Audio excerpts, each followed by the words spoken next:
Dairy, एक ऐसा town जहां बच्चे सिर्फ गुम नहीं होते बल्कि उनका डर जिंदा हो जाता है। और अब पेनीवाइज वापस आ रहा है, मगर इस बार कहानी और भी ज्यादा डार्क होने वाली है। अस्सलाम वालेकुम friends, welcome back to MKS Cineverse. उम्मीद है सब मजे में होंगे, हैरियत से होंगे। सो फ्रेंड्स, आज मैं रिव्यू करूंगा लास्ट ईयर अक्टूबर में रिलीज हुई एचबीओ की most awaited horror series It Welcome to Derry का। तो क्या ये सीरीज ओरिजिनल इट मूवीज को बीट कर पाई है? स्टोरी क्या है? पेनीवाइज कितना टेरिफाइंग है? और क्या ये वर्थ वॉचिंग है या सिर्फ नॉस्टैल्जिया कैश ग्रैब? चलिए बात करते हैं बिना टाइम वेस्ट किए।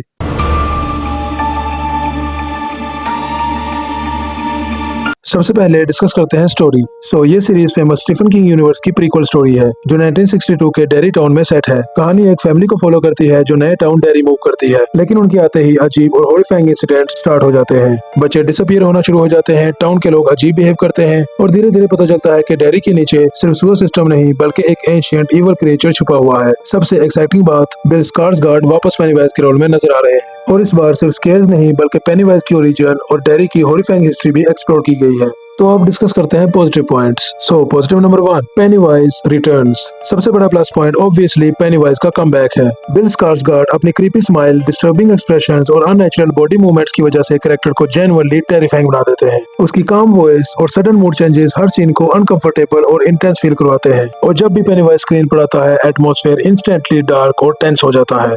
Positive number 2, dark atmosphere. Series का डार्क एटमॉस्फेयर इसका स्ट्रॉन्गेस्ट हॉरर एलिमेंट है। फॉगी स्ट्रीट्स, डिम लाइटिंग और साइलेंट बैकग्राउंड्स हर सीन को डिस्टर्बिंग और अनसेटलिंग फील देते हैं। क्रिएटर्स ने स्लो बर्न टेंशन को बहुत इफेक्टिवली यूज किया है, जिस वजह से इवन नॉर्मल सीन्स भी क्रीपी लगते हैं। डेरी का टाउन खुद एक हॉन्टेड कैरेक्टर जैसा फील होता है। पॉजिटिव नंबर 3, डेरी लोर एक्सपेंशन। अगर आप इट यूनिवर्स के फैन हो तो ये सीरीज डेरी की डार्क हिस्ट्री और हिडन सीक्रेट्स को और डीपली एक्सप्लोर करती है। हमें पता चलता है कि ये टाउन इतना कर्स्ड और टेरिफाइंग क्यों है। सीरीज पेनीवाइज की मैथोलॉजी, उसके फियर साइकिल और डेरी के सुपरनेचुरल इवेंट्स को डिटेल में एक्सप्लेन करने की कोशिश करती है। इससे ओवरऑल स्टीफन किंग यूनिवर्स और ज्यादा इंटरेस्टिंग फील होता है। Positive number 4, cinematography and visuals. Series की सिनेमेटोग्राफी विजुअली बहुत इंप्रेसिव लगती है। 1960 सेटिंग, विंटेज लोकेशंस और old school production design dairy को रियलिस्टिक और इमर्सिव फील देते हैं। फॉगी स्ट्रीट्स, डार्क लाइटिंग और creepy camera angles horror atmosphere को और स्ट्रॉन्ग बनाते हैं। हर फ्रेम सिनेमैटिक फील देता है, जिस वजह से सीरीज विजुअली एंगेजिंग लगती है।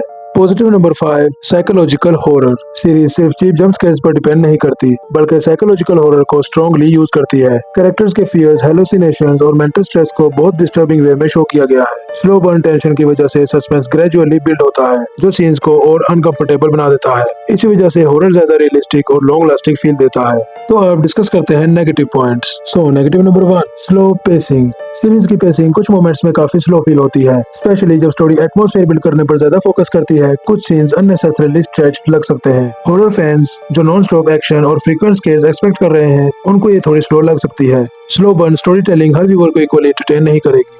Negative number 2, CGI issues. कुछ हॉरर सीन्स विजुअली इंप्रेसिव हैं, लेकिन कुछ मॉन्स्टर शॉट्स में सीजीआई उतना रियलिस्टिक फील नहीं होता। Specially close up creature movements थोड़े आर्टिफिशियल लग सकते हैं। जहां प्रैक्टिकल इफेक्ट्स और एटमॉस्फेयर स्ट्रॉन्ग हैं, वहीं वीक सीजीआई कभी कभी इमर्जन ब्रेक कर देता है। इसी वजह से कुछ scary scenes expected impact create नहीं कर पाते। Negative number 3, familiar formula. Series के कुछ सीन्स और character dynamics previous hit movies और शोज लाइक स्ट्रेंजर थिंग्स की याद दिलाते हैं। Group of kids, small town mystery और सुपरनेचुरल हॉरर का फार्मूला काफी फेमिलियर फील होता है। इसी वजह से कुछ मोमेंट्स प्रेडिक्टेबल लग सकते हैं और ओरिजिनलिटी हर एपिसोड में स्ट्रांगली फील नहीं होती। हॉरर फैंस को कई ट्रॉप्स ऑलरेडी सीन टाइप लग सकते हैं। The final verdict is It Welcome to Derry horror fans के लिए डेफिनेटली वर्थ वॉचिंग सीरीज है। अगर आपको डार्क एटमॉस्फेयर, साइकोलॉजिकल हॉरर और क्रीपी स्टोरी टेलिंग पसंद है तो ये सीरीज आप जरूर एंजॉय करोगे। लेकिन अगर आप सिर्फ non stop jump scares expect कर रहे हो तो मे भी ये थोड़ी स्लो फील हो सकती है। मेरे लिए ये सीरीज ओवरऑल 8 आउट ऑफ 10 की रेटिंग डिजर्व करती है।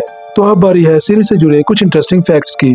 फैक्ट नंबर 1, ये सीरीज ऑफिशियली स्टीफन किंग के फेमस इट यूनिवर्स की प्रीक्वल सीरीज है। इसकी स्टोरी ओरिजिनल इट मूवीज के इवेंट से पहले सेट की गई है। सीरीज डेरी टाउन की डार्क हिस्ट्री, पेनीवाइज के टेरर साइकिल और सुपरनेचुरल इंसिडेंट्स को एक्सप्लोर करती है। यानी ये शो हमें बताता है कि इट मूवी से पहले डेरी में असल में क्या हो रहा था। Fact number 2, bill Skarsgard initially penny-wise का रोल दोबारा नहीं करना चाहते थे, क्योंकि ये कैरेक्टर उनके लिए मेंटली और इमोशनली काफी एग्जॉस्टिंग था। उन्होंने पहले इंटरव्यूज में भी मेंशन किया कि इतना डार्क और डिस्टर्बिंग कैरेक्टर प्ले करना उन पर साइकोलॉजिकल प्रेशर डालता है। लेकिन स्ट्रॉन्ग स्क्रिप्ट और फैंस की डिमांड की वजह से उन्होंने फाइनली इस टेरिफाइंग रोल को वापस एक्सेप्ट किया।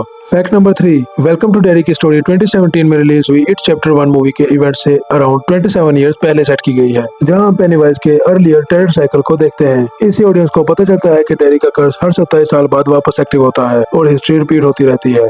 फैक्ट नंबर 4, क्रिएटर्स का प्लान है कि फ्यूचर सीजन्स में डेरी की और पुरानी टाइमलाइंस एक्सप्लोर की जाएं, जैसे 1935 का एरा। इससे पेनीवाइज की हिस्ट्री और उसके पहले के इवेंट्स और डिटेल में सामने आ सकते हैं। फैक्ट नंबर 5, सीरीज में द शाइनिंग यूनिवर्स का भी इनडायरेक्ट कनेक्शन टीज किया गया है। अब वो कनेक्शन क्या है, इस पर मैं नेक्स्ट वीडियो में डिटेल में बात करूंगा, जहां मैं इस सीरीज को कंप्लीटली ब्रेक डाउन करूंगा। Ending explanation, hidden details, future theory, सब कुछ आपको उस वीडियो में जानने को मिलेगा। तो कनेक्टेड रहने के लिए चैनल को जरूर से सब्सक्राइब कर लेना और बेल आइकन भी ऑन कर लेना। सो फ्रेंड्स, आपका इस सीरीज को लेकर क्या ओपिनियन है? क्या पेनीवाइज फिर से हॉरर किंग बनने वाला है? कमेंट्स में जरूर बताना। And if you like this review then do like share and subscribe. मैं मिलता हूं आपसे नेक्स्ट वीडियो में, तब तक के लिए टेक केयर, अल्लाह हाफिज।